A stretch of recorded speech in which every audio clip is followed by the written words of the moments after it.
मैंने लिखा था कि कभी लड़की बनकर देखना कैसा लगता है, कभी लड़की बनकर देखना कैसा लगता है, जब करना पड़ता है संघर्ष एक एक पल जीने के लिए, जब एक कदम चलने को 100 बार सोचना पड़ता है, तब कभी लड़की बनकर देखना कैसा लगता है। जब पैरों में पायल की जगह बेड़ियाँ डाल दी जाती हैं, जब कुछ बनने की चाह हो तो गृहिणी बना दिए जाते हैं, तब कभी लड़की बनकर देखना कैसा लगता है। और यूं तो नारे खूब लगाए जाते हैं बेटी बचाओ के, यूं तो नारे खूब लगाए जाते हैं बेटी बचाओ के, पर जब एक माँ से उसकी ममता का हक छीन लिया जाता है, तब कभी लड़की बनकर देखना कैसा लगता है। 7 फेरे ले लिए तो अब हमें सब कुछ सहना है, डोली उठ गई एक बार मायके से तो ससुराल से अर्थी पर ही निकलना है। कभी इन खुद की बनाई रीति रिवाजों में खुद को जीकर देखना कैसा लगता है, कभी लड़की बनकर देखना कैसा लगता है। कहा जाता है कि यत्र नारी से पूज्यन्ते रमन्ते तत्र देवता, जहाँ देवियों की पूजा होती है, जहाँ नारियों की पूजा होती है, वहाँ देवता रमन करते हैं। तो एक ये मैंने ये करा था। और एक गायत्री मंत्र है, ओम भूर्भुवः स्वः तत्सवितुर्वरेण्यं भर्गो देवस्य धीमहि धियो यो नः प्रचोदयात्। तो हाँ, मुझे थोड़ी बहुत आती है। तो ये मतलब ये नहीं लोग कहता है कि ये मुस्लिम होके ये सारा चीज़, बेसिकली आप जब तक एक चीज़ को लैंग्वेज की तरह से पढ़ रहे नहीं कि ये क्या हो रहा है, मुझे फ़र्क नहीं पड़ता कि हिंदू लड़ रहा है, मुझे फ़र्क नहीं पड़ता कि मुसलमान लड़ रहा है, मुझे सोच इस बात की है कि हिंदुस्तान लड़ रहा है। आज की लड़ाई पूरे भविष्य पर प्रभाव डालेगी, आज की लड़ाई पूरे भविष्य पर प्रभाव डालेगी, हिंदू मुस्लिम की लड़ाई पूरे हिंदुस्तान पर प्रभाव डालेगी।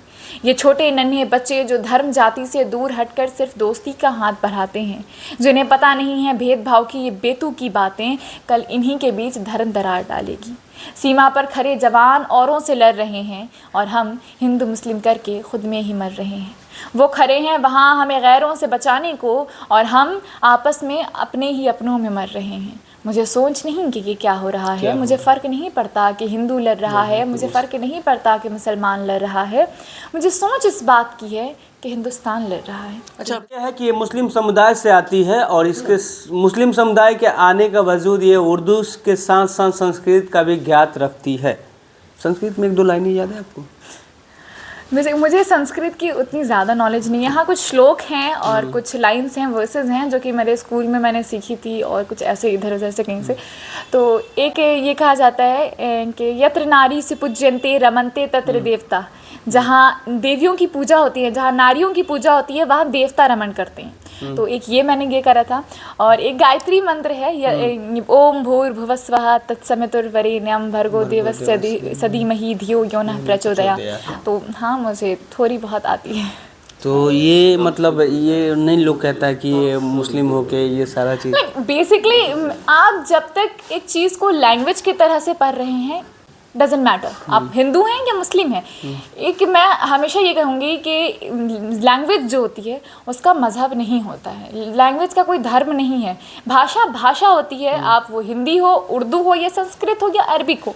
मैं इसे एज अ लैंग्वेज पढ़ रही हूँ, जैसे मैं इंग्लिश बोलती हूँ, जिस तरह से मैं मराठी बोलूँगी, जिस तरह से मैं तमिल बोलूँगी, उस तरह से मैं संस्कृत बोल रही हूँ, उस तरह से मैं अरबिक बोलूँगी। तो जस्ट बेसिकली अब मैं अरबिक में बोल दूँ आपको कि फ़इन्नमाल उसरि युस्रन इन्नमाल उसरि युस्रा, जिस पर मेरा नाम रखा गया था कि बेशक तंगी के बाद खुशहादगी है। तो इट्स बेसिकली मैं से एक लैंग्वेज, जब तक मैं संस्कृत है या कुछ भी है, मैं से लैंग्वेज की तरह से पढ़ रही हूँ। So basically it's not an issue.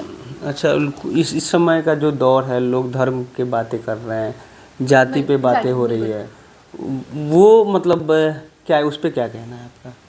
देखिए, मैं ये हमेशा कहती हूँ, लोग अपने आप को आजकल अपनी राजनीति के चक्कर में लोग जो है, कुछ नेता चंद वोट के लिए लोगों को बांट रहे हैं धर्मों के नाम पर। उनके पास उन्होंने क्या डेवलपमेंट करा सोसाइटी में ये बताने के लिए कुछ नहीं है, तो वो किसी तरह जो ये करेंगे तो उसमें वो अपने धर्म को लेकर के आ रहे हैं कि हम उस पर अपना ये बटोरें। तो हम लोगों को क्या ज़रूरत है कि आप अपने आप को ये देखें कि आप एक हिंदुस्तानी हैं। इंडिया अपने डाइवर्सिटी के लिए फेमस है। इंडिया एक ऐसा कंट्री है जहाँ पर डिफरेंट टाइप ऑफ हिंदू, मुस्लिम, सिख, ईसाई, हर कोई अपने रिलीजन को प्रैक्टिस कर रहा है और ये बाहर के देश में आपको देखने के लिए बहुत ही नामुमकिन टाइप है। तो हमें इस चीज़ के लिए खुश होना चाहिए कि हम यहाँ आपस में एक साथ मिल करके रहें, अपने आप को बनाएं।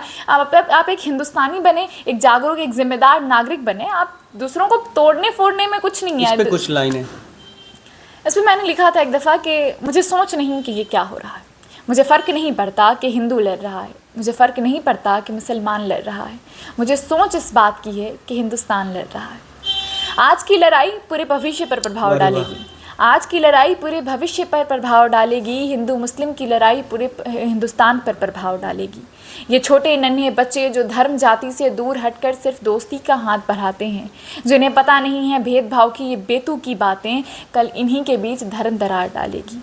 सीमा पर खड़े जवान औरों से लड़ रहे हैं और हम हिंदू मुस्लिम करके खुद में ही मर रहे हैं। वो खड़े हैं वहाँ हमें गैरों से बचाने को और हम आपस में अपने ही अपनों में मर रहे हैं। मुझे सोच नहीं कि ये क्या हो रहा है, मुझे फ़र्क नहीं पड़ता कि हिंदू लड़ रहा है, मुझे फ़र्क नहीं पड़ता कि मुसलमान लड़ रहा है, मुझे सोच इस बात की है कि हिंदुस्तान लड़ रहा है। अच्छा, आपकी छोटी सी कुछ लाइनें हो, जैसे कि आपने एक फ़नी बोला था वो धनिया वाला। बेसिकली ये मैंने आपको ऐसे सुनाया था, तो ये मैंने लिखा था कि उसके दोस्त मुझे बहुत बेचारी समझते हैं, उसके दोस्त मुझे बहुत बेचारी समझते हैं, मेरी खामोशी से मोहब्बत में हारी समझते हैं। उसके दोस्त मुझे बहुत बेचारी समझते हैं, मेरी खामोशी से मोहब्बत में हारी समझते हैं, पर उन्हें कौन बताए कि मैं तो जीत गई देखो, पर उन्हें कौन बताए कि मैं तो जीत गई देखो, छोड़ने के बाद उसके मुकम्मल हुई देखो। टुकड़े में मिल रहा था वो मुझे पूरे के नाम पर, जाने दिया मैंने जिसे मुफ्त से नीचे के दाम पर। टुकड़े में मिल रहा था वो मुझे पूरे के दाम पर, जाने दिया मैंने जिसे मुफ्त से नीचे के दाम पर। और बहुत गुरूर था उसे अपनी कीमत का बाज़ार में, बहुत गुरूर था उसे अपनी कीमत का बाज़ार में। देखो मिल रहा है आज वो धनिये के भाव में, देखो मिल रहा है आज वो धनिये के भाव में। बिल्कुल, जब आप मार्केट जाइएगा तो सब्जी अगर खरीदिएगा तो थोड़ा सा रिक्वेस्ट कीजिएगा तो थोड़ा सा धनिया वो सब्जी दे के साथ धनिया फ्री मिलती है। हाँ, तो मिल बेसिकली जाती ये है। मुफ्त से नीचे का दाम हुआ आपका। हाँ, तो अच्छा, ये बेटियों पे आप भी एक दो लाइन लिखे थे, जैसे बेटी बचाओ। जी, मुझे ऐसा, मैंने आपको जैसे स्टार्टिंग में एक श्लोक बताया कि यत्र नारी से पूज्यन्ते रमन्ते तत्र देवता, ये मेरे हिंदी की टीचर ने मुझे बताया था कि इसका मतलब है कि जहाँ नारियों की पूजा होती है वहाँ देवता रमन करते हैं। पर इंडिया में कहीं ना कहीं आज भी औरतों के साथ जो जुल्म हो रहा है, उसके बाद ये कहने में झिझक होती है कि आपको इंडिया में औरतों को फुल राइट्स मिलें। ऐसा नहीं है कि लोगों की सोच नहीं बदली है, लेकिन फिर भी कम्प्लीटली बदली है मैं ये नहीं मानती हूँ। तो इसको ध्यान में रखते हुए मैंने लिखा था एक दफ़ा, 9th स्टैंडर्ड में मैं थी तब मैंने लिखा था कि कभी लड़की बनकर देखना कैसा लगता है, कभी लड़की बनकर देखना कैसा लगता है, जब करना पड़ता है संघर्ष एक एक पल जीने के लिए, जब एक कदम चलने को 100 बार सोचना पड़ता है, तब कभी लड़की बनकर देखना कैसा लगता है। जब पैरों में पायल की जगह बेड़ियाँ डाल दी जाती हैं, जब कुछ बनने की चाह हो तो गृहिणी बना दिए जाते हैं, तब कभी लड़की बनकर देखना कैसा लगता है। और यूं तो नारे खूब लगाए जाते हैं बेटी बचाओ के, यूं तो नारे खूब लगाए जाते हैं बेटी बचाओ के, पर जब एक माँ से उसकी ममता का हक छीन लिया जाता है, तब कभी लड़की बनकर देखना कैसा लगता है।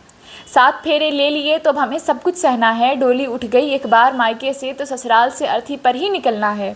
कभी इन खुद की बनाई रीति रिवाजों में खुद को जीकर देखना कैसा लगता है, कभी लड़की बनकर देखना कैसा लगता है। वाकई में बहुत अलग लगता है। और ये लड़की उन लड़कियों में से नहीं है जो बंदिशों में बन जाए, ये लड़की आज वो करके दिखा दी है जिसे पूरे सिवान को, पूरे बिहार वासियों को इन पे गर्व है। ये वीडियो देखकर आपको कैसा लगता है बताइएगा ज़रूर, हमें तो बहुत गर्व महसूस हो रहा है। अपना कमेंट में राय ज़रूर दीजिएगा। जय हिंद, जय बिहार।